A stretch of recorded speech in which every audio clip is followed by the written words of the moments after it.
يحسدك اصبر، لا تقابل السيئة بالسيئة، بل قابل السيئة بالحسنة، اصبر تحمل حتى تتعدى هذه المرحلة بإذن الله وبحول الله وقوته سبحانه وتعالى.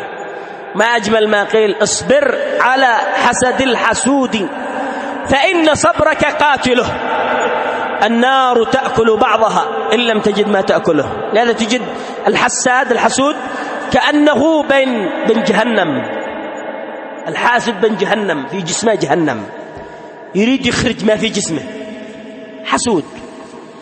المحسود اصبر على حسد الحسود فإن صبرك قاتله، النار تأكل بعضها إن لم تجد ما تأكله.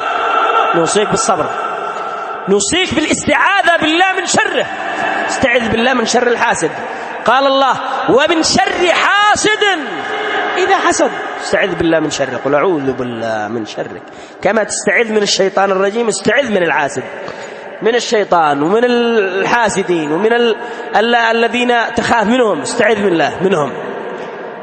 ومن شر حاسد إذا حسد.